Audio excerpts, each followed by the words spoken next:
Ya baik, kita kembali lagi di Berita Islami Masa Kini. Buat Anda yang baru saja bergabung, tadi di segmen sebelumnya sempat disampaikan oleh Saskia bahwa ternyata ada berbagai macam sebutan untuk kelompok setan.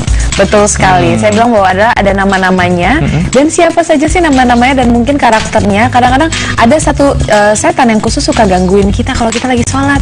Oh iya, itu bener banget tuh. Kadang-kala kata orang sambil bercandaan nih, maaf memang sebenarnya nggak boleh, tapi bilang kalau mau inget kunci mobil hilang di mana, coba deh pas tengah-tengah sholat, pasti langsung ingat. Itu setannya luar biasa.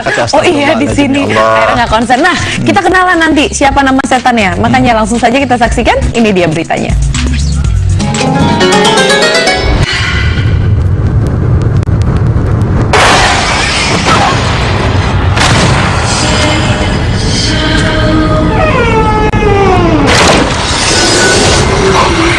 Mengenal nama-nama setan dan tugasnya. Siapa yang tidak teriak ketakutan jika kita melihat setan? Mungkin sebagian dari kita ada yang tidak percaya dengan adanya kehidupan lain selain kehidupan manusia. Tapi sebagai umat muslim, mempercayai hal yang gaib itu merupakan salah satu rukun iman. Meskipun kita mempercayai adanya setan, jin, dan iblis, bukan berarti kita harus takut kepada mereka. Tapi kita justru harusnya takut kepada yang menciptakannya, yaitu Allah Subhanahu wa Ta'ala. Sebagaimana tertuang dalam firman-Nya, petunjuk dan rahmat bagi orang-orang yang takut kepada Tuhannya.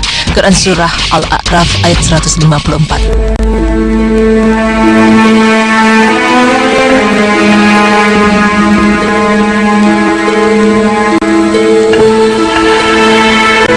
Pemirsa, walaupun kita diwajibkan untuk takut kepada Allah, tapi tidak menutup jalan bagi kita untuk mengetahui dan mengenal siapa saja makhluk-makhluk gaib ciptaan Allah Subhanahu wa Ta'ala.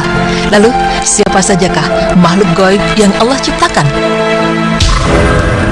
Makhluk gaib yang biasa diketahui ialah iblis, jin, dan setan. Tapi apa kita tahu perbedaan dari tiga jenis makhluk tersebut? Yang pertama ialah iblis. Iblis adalah makhluk durhaka yang jenisnya adalah jin, bukan jenis manusia. Dan dalam Al-Quran Al-Karim secara tegas menyebutkan bahwa iblis itu adalah dari jenis jin. Menurut satu riwayat, dahulunya iblis bernama Nail. Akan tetapi sejak ia membangkang dan menolak perintah Allah untuk sujud kepada Nabi Adam, ia dirubah nama menjadi setan.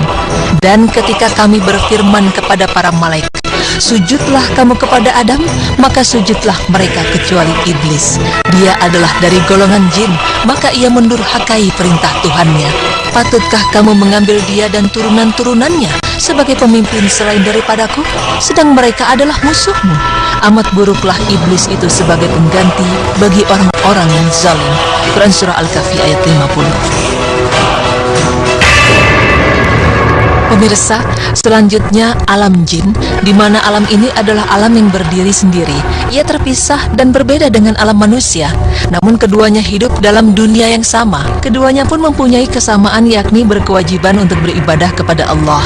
Allah berfirman yang artinya, tidaklah aku ciptakan jin dan manusia kecuali hanyalah untuk beribadah kepadaku.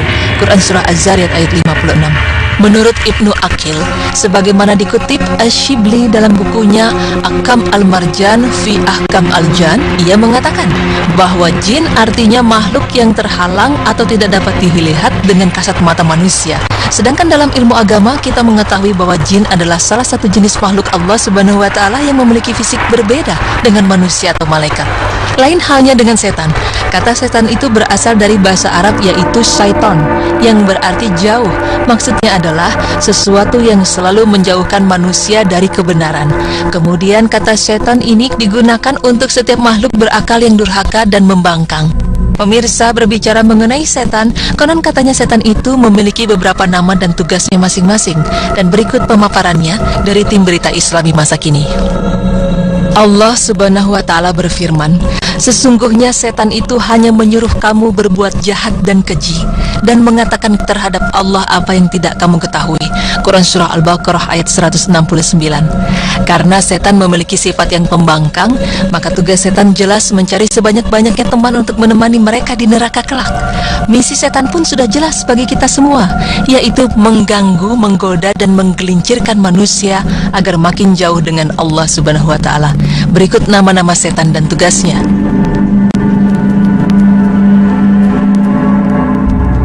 Yang pertama ialah Wahar. Ia adalah tentara iblis yang suka mengganggu para mukmin dalam mimpi-mimpi mereka, serta menimbulkan kesedihan dan ketakutan dalam mimpi. Selanjutnya Tamrih. Ia adalah pembantu iblis yang pekerjaannya adalah membisiki telinga manusia dengan bisikan jahat. Ruha adalah jenis jin yang mencegah para mukmin untuk bangun malam dan mengikat 3 ikatan saat seseorang tidur. Jadi bagi yang susah untuk bangun melaksanakan salat malam atau salat subuh, maka kita sedang diganggu oleh setan. Ada setan yang menggoda manusia melalui lidah manusia dengan membuat berita bohong, perkataan yang keji, perkataan yang menyakiti hati manusia dan lain sebagainya. Ya, setan itu memiliki nama Masud. Kemudian ada Hinzir, jin pengganggu ketika sholat. Ia yang membuat kita lupa rakaat sholat dan sering menggelincirkan lidah sehingga salah dalam membaca suatu surat yang kita hafal. Dasim adalah setan yang membuat seorang memasuki rumah tanpa mengucapkan salam dan tidak mengingat Allah. Dan ketika makan tidak membaca basmalah, maka dia akan bersamanya. Nama setan selanjutnya adalah Watsin. Dia bertugas untuk merusak hati dan akal hingga rusak akhlak dan iman. Karena ia dan kelompoknya diberi tugas menggoda bagi manusia yang tengah ditimpa musibah. Setan Awan.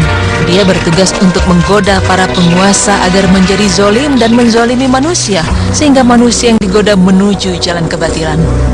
Ada seorang sahabat Rasulullah Sallallahu Alaihi Wasallam yang mengadukan gangguan yang dia alami ketika sholat. Kemudian Rasulullah Sallallahu Alaihi Wasallam bersabda, itu adalah setan, namanya Hinzib. Jika kamu merasa diganggu, mintalah perlindungan kepada Allah dari gangguannya dan meludahlah ke kiri 3 kali. Kemudian Utsman berkata, aku pun melakukannya. Kemudian Allah menghilangkan gangguan itu dariku. Hadis riwayat Muslim 2203.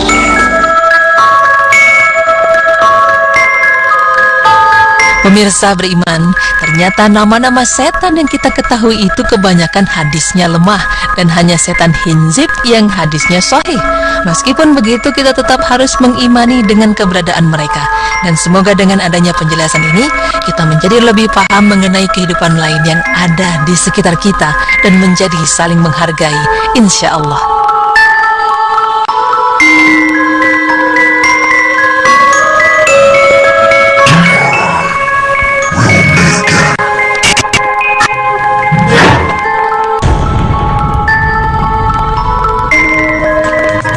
Baik, sekarang saya udah tahu namanya, berarti Kinzib yang suka gangguin kalau lagi sholat dan suka bikin lupa ini rakaat keberapa sih? Iya, dan gak cuman itu ya kan, akhirnya menggoda kita sehingga kita tidak khusyuk pada saat kita sholat. Jadi ada yang lagi sholat ingat kompor belum dimatiin dan lain sebagainya. Tapi Kak David pernah dibantuin dong untuk menemukan kunci mobilnya? Astagfirullahaladzim. Emang ya sih, itulah dia lemahnya kita sebagai manusia, sering kayak gitu. Nah, ini mau jelasin sedikit tentang bahwa sebenarnya yang namanya setan itu sendiri itu adalah pasukannya iblis, di mana iblis itu punya pasukan dari kelompok jin dan manusia yang sifatnya, karakternya sama seperti iblis. Itulah yang disebut dengan setan. Betul sekali. Dan tadi ditekankan bahwa yang sahih hadisnya itu hanya Kinzib, tapi kalau nama-nama yang lain itu hadisnya tidak begitu sahih. Ya, baik. Mudah-mudahan ini jadi kita jadi lebih paham ya, dan kita tahu siapa musuh kita, yaitu setan. Betul sekali. Dan kita selalu bisa menang melawannya. Jadi jangan susah bangun subuh. Baik pemirsa, nanti kita akan kembali lagi. Oleh karena itu tetap di Berita Islami Masa Kini.